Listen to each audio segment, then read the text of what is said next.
if we carry an intergenerational trauma, and we do, then we also carry intergenerational wisdom.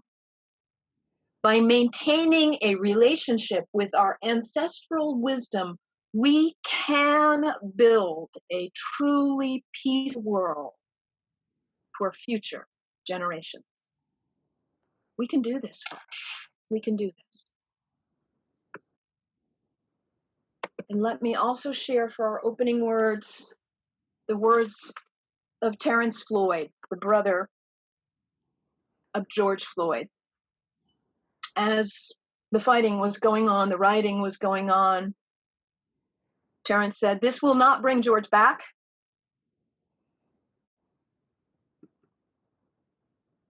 He said, we can do better than this. Let's break out in peace. Let us break out in peace." And that's what we're here to do today, to break out in peace. And hear these words also from Ta-Nehisi Coates. This is from his letter to his son. "Here's what I would like you to know.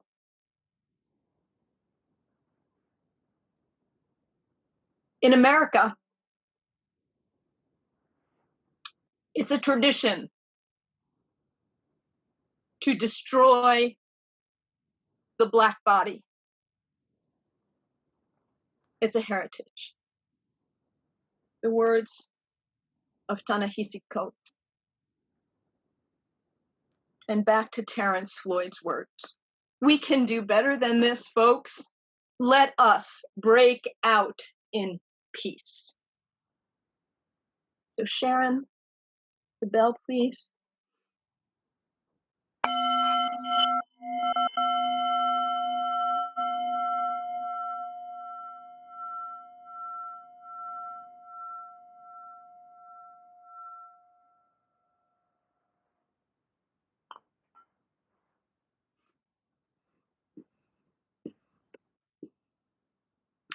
And Julaine has prepared some beautiful, beautiful music for us.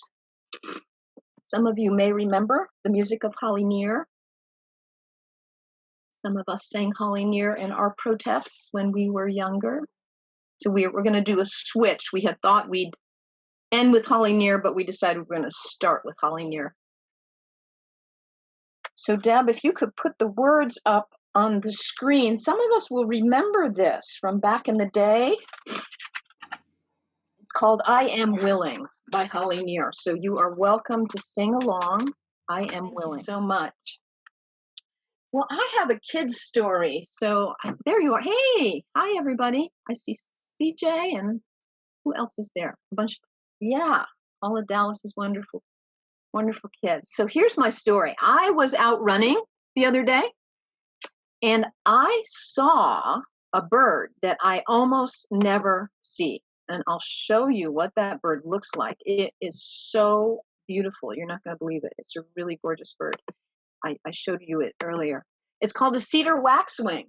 It's got sort of like a little bit of red tips on it, on its wings. Can you see it? Did I screen share it successfully? Maybe not. Not yet? Okay. Let me try it again. Here we go. There we go. You see it? Isn't that beautiful? And it's got some yellow on it and brown and green. It's a really beautiful bird. And it also has black around its eyes. And actually, I didn't see just one. I saw a whole flock of them. They were right in the tree. I was running along and I looked at, a tree full, maybe like 8 or 10 of these. It's beautiful. And so what did I do? Of course, I went home and I looked it up in my little handy book about animal speak because I couldn't remember what is the symbolism. What does it mean? Because nature talks to us. Have you noticed that? We have to listen because nature's always talking. Talks to us through the trees, through the flowers, through the birds. So this is the message of this bird. The cedar waxwing is about 2 things. One of them is about being kind, because believe it or not, you see those 2 birds? What are they doing? You see? Yeah. What's the bird doing in there? Sharing. Sharing. That's right.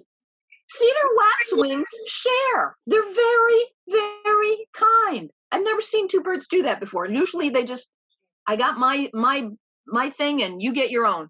Not cedar waxwings. They're all about sharing and gentleness. And the other thing about cedar waxwings, you see they've got a mask on them. They're what interesting, because a lot of us are wearing masks now, aren't we? Oh, yeah. Well, the symbolism of the cedar waxwing is only one of you are wearing masks. just me right now. But you see the one on the mask on the eyes of the birds? Oh yeah. Isn't that cool? Oh, the blackness you. is their mask. Isn't that cool? Really cool. Yeah. And so what that means, like the message from this bird, I'll take this off so you can hear me better maybe. It means what I was reading there's two books of this, Animals Speak. It says, and I'm not making this up, it really says this, folks. Masks are tools for transformation. So a mask, it helps us change. But most of us are afraid of change. So the message from this bird is, don't be afraid of change. The mask can help you make change gently and easily. So even really, really hard change that you're afraid of, the message of this bird is, don't worry. Try wearing masks as a way to help you make gentle change. And I didn't see just one, I saw a flock of them. I really did. Yeah, it was so cool. And so the message I got from this visit with these birds is, it's up to all of us, folks. We can do this. We need to be gentle with each other so we can make the changes that we need to make.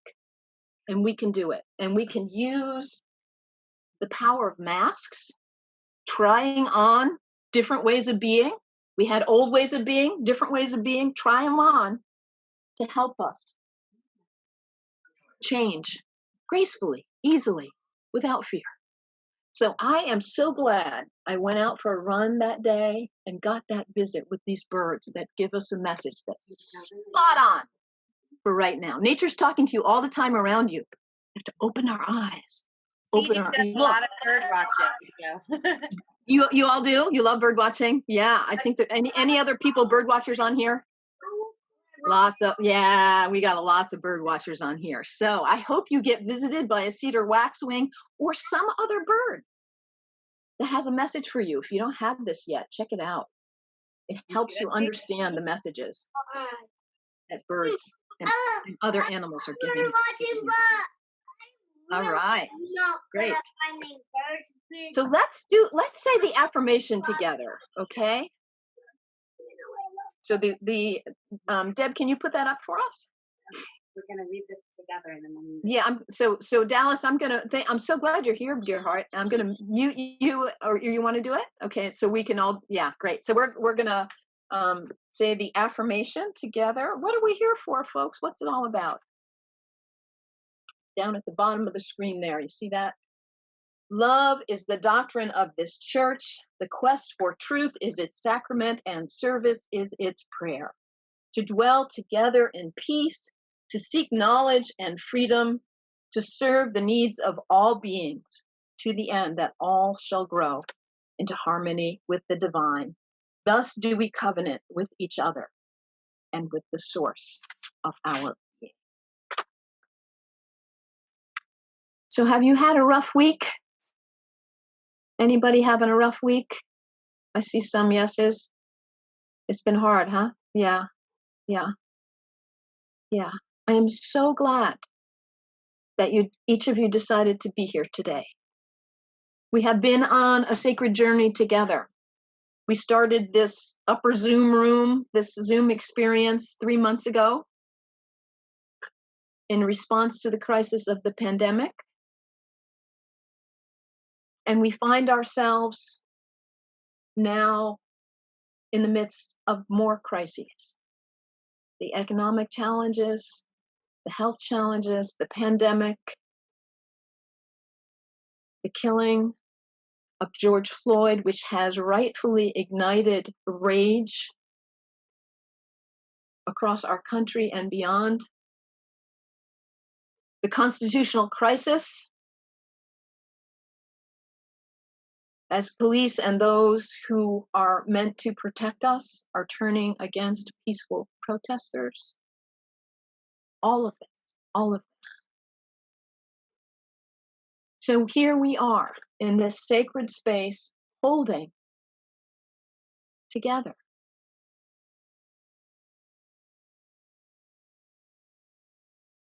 I'm glad you came. This is the right place to be through all of this turmoil,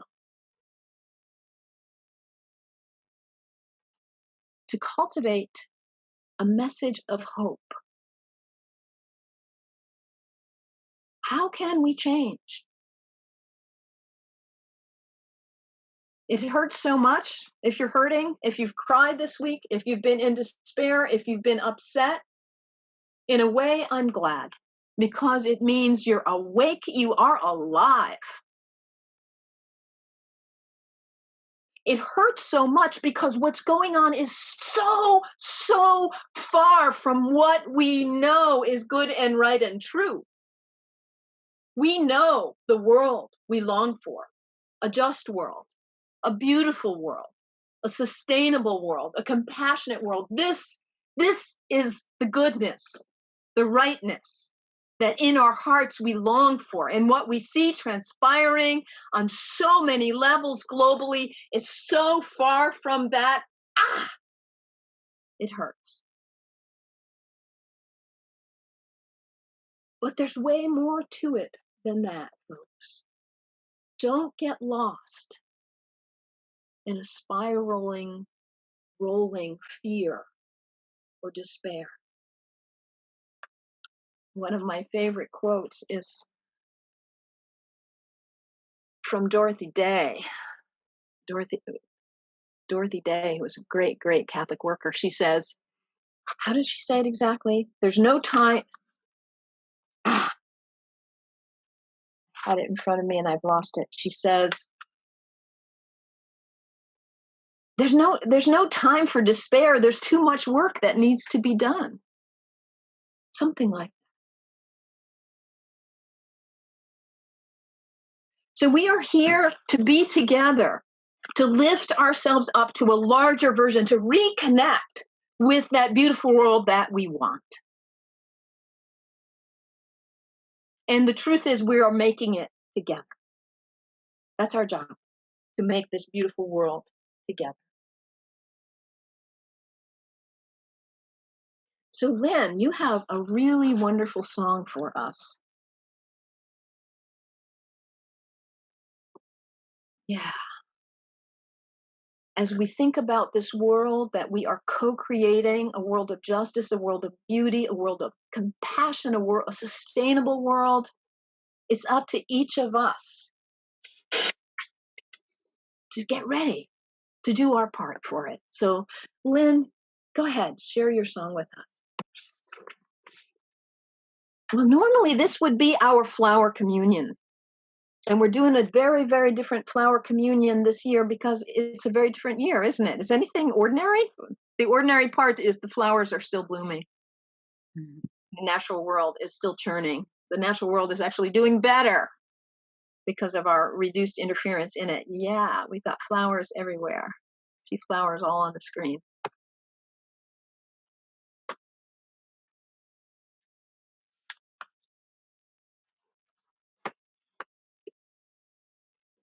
I want to share with you some thoughts and words from General George Mattis and make a connection with what's going with our flower communion. So as you probably know, George Mattis is the retired, what is his exact title? The Secretary of Defense. He retired last year, and he is a 4-star general, Marine Corps. Did a 50-year dedication to serving our country.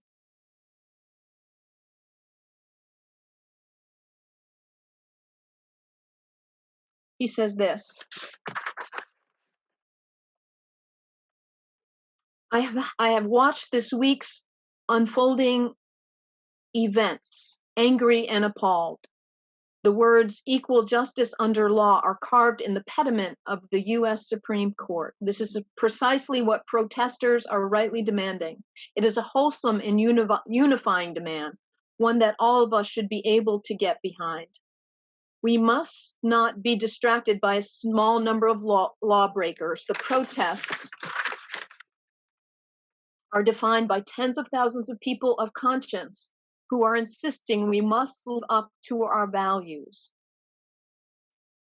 of as people, and our values as a nation. We must reject and hold accountable those in office who would make a mockery of our Constitution. Donald Trump is the first president in my lifetime, says General Mattis, who does not try to unite the American people, does not even pretend to try. Instead, he tries to divide us. We are witnessing consequences of 3 years of his deliberate effort. We are witnessing the consequences of 3 years without mature leadership. We can unite without him, drawing on the strengths inherent in who we are.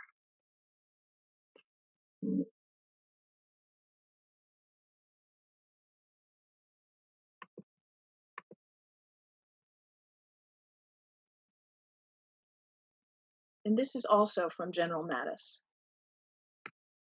He says, when I was a young officer in 1979, I toured what was known as the killing fields in Cambodia. There is an area where the Khmer Rouge killed off nearly a quarter of the Cambodian population, something like 1.9 million people in just a few years. My guide told me that they started by rounding up all of the teachers. They started the killing by rounding up the teachers. They wanted to extinguish free thought and the spark of questioning and dissent, because to a totalitarian dictator, an open and inquisitive mind is more dangerous even than a Marine rifle. An open and inquisitive mind is more dangerous even than a Marine with a rifle.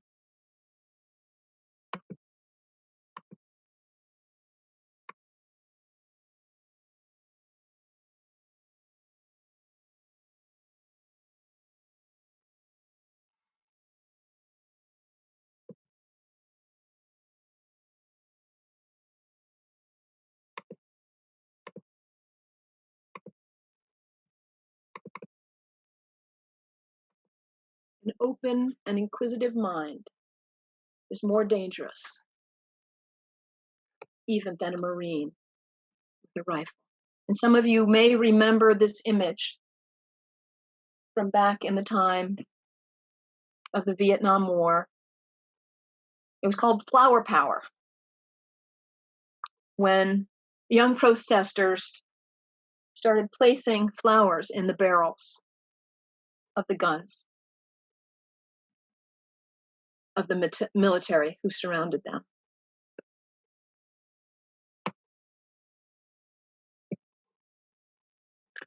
The great injustice that we have witnessed with the killing of George Floyd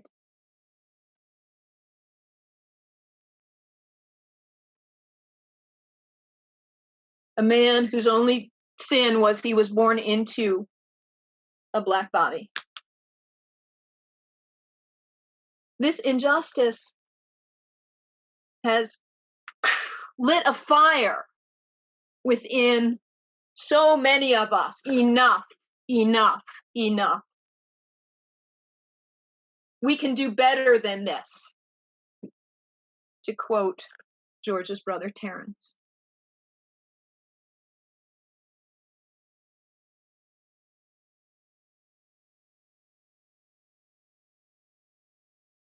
Somehow, when we are traumatized by whatever means, it's so easy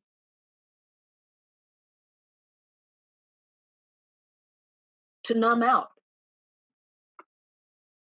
this thing, because it's so overwhelming. And when we numb out, we're useless. We get lost in all kinds of addictions and nonsense. And we can't create the beautiful, just, compassionate, sustainable world that we want when we are numbed out. Well, as hard as this week has been, as hard as the week before has been, as hard as the last 3 months have been, they have ignited a fire within us. They have woken us up from our complacency, woken us up from our numbness.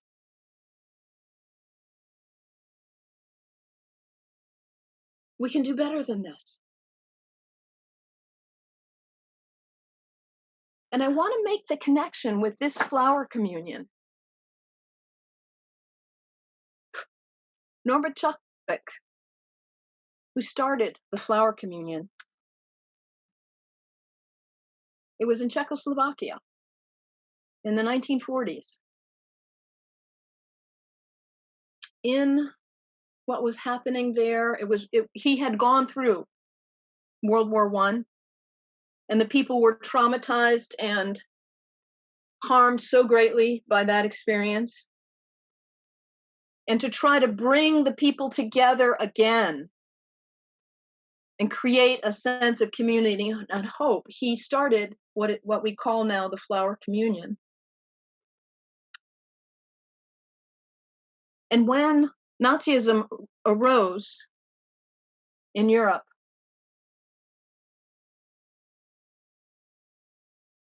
Norbert Chupik was targeted by the Nazis. Why?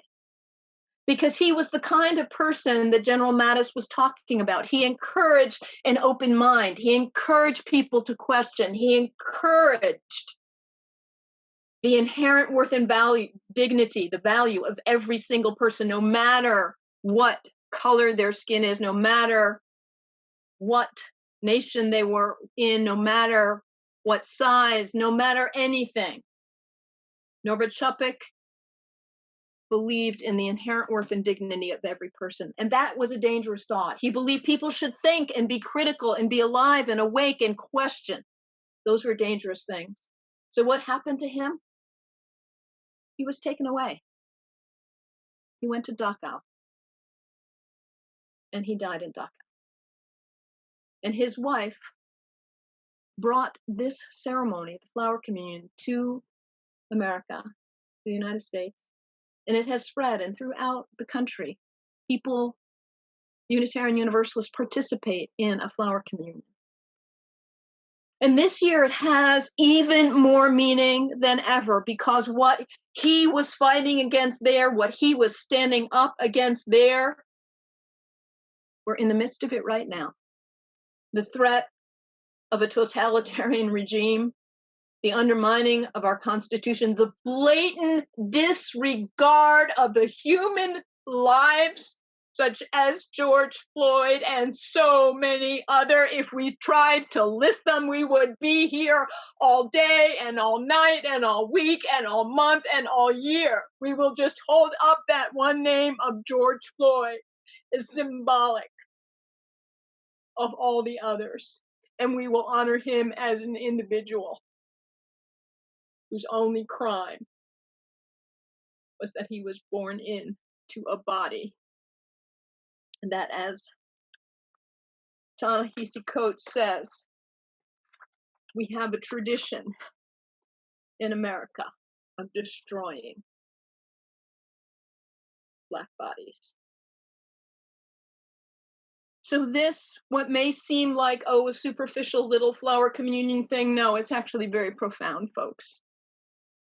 It is acknowledging that the most dangerous thing in the world is people of conscience. People who are awake and alive and are thinking. People who have a vision of a beautiful world and will not compromise. People who have a vision of a just world, a sustainable world, a compassionate world, and will not compromise.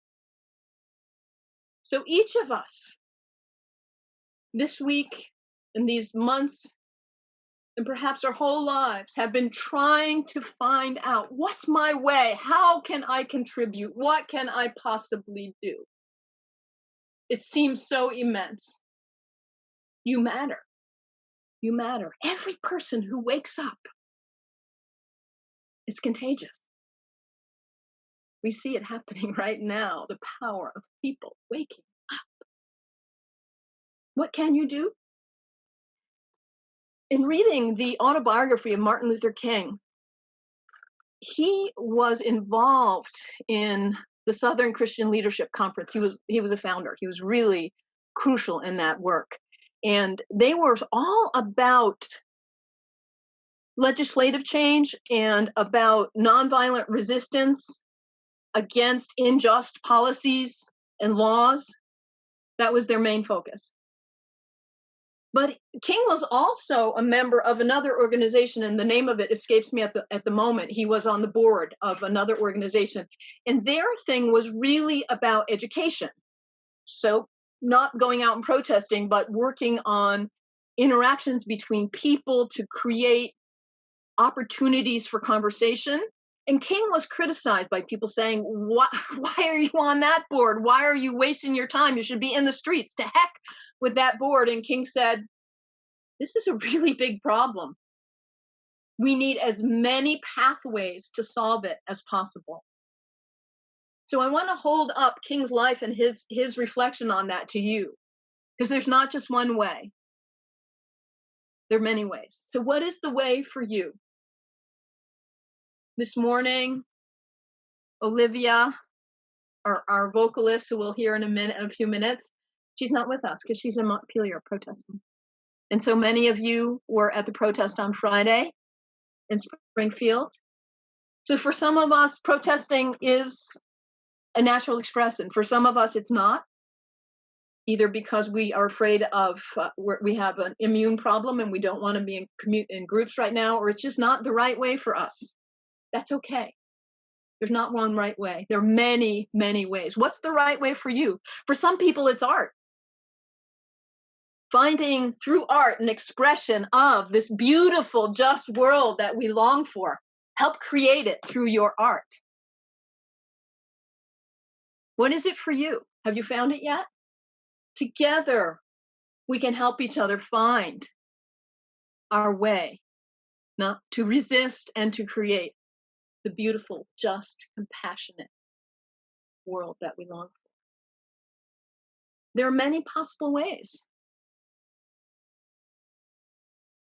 I mentioned in the announcements, there's a group that's starting tonight to explore the book, My Grandmother's Hands. It's really, really a very powerful book that's looking at racialized trauma. And the whole idea behind this, I think I can do this pretty easily, is, I'll get better at this, I'm sure. There we go. What we're starting to understand is trauma actually affects our DNA. It puts a chemical marker on the DNA, and trauma is actually inherited. It's the results are inherited and passed down through the generation. And and you see on the outside of this picture, there's so many economic, structural factors, political factors, all kinds of factors, community, employment, neighborhood, academic, all of this. And when we try to understand what is going on, to see it through the lens of trauma, I found that extremely helpful. So I want to invite you that this current system of oppression is traumatizing all of us, African Americans especially, but all of us, to participate in such an imbalanced, unjust, distorted system. It messes us all up. So we are carriers of this collective trauma. So to do the individual work within, some of us are called to do external work through art, through protesting, through writing letters, through legislation, through running for office, through education. All of us can do the internal work, and we each absolutely need to see how have you internalized this system? How have you been traumatized by it? How are you perpetuating it? Even though you don't like it, it's in you. We can do this. There are ways, there are people who are understanding it. So I want to invite you to look within. Find the truth within you. It's the most powerful weapon, as General Mattis said. People who are awake, people who are alive, people who are connected with their truth. Woo! Look out. So how about you? What's your part? Do you know yet? If you don't know, that's okay.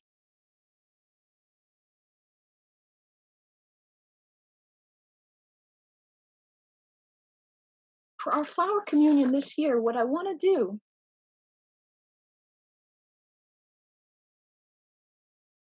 is invite you to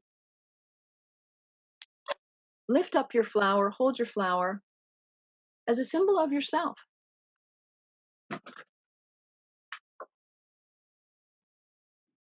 And your commitment, your willingness to do your part, whatever it is.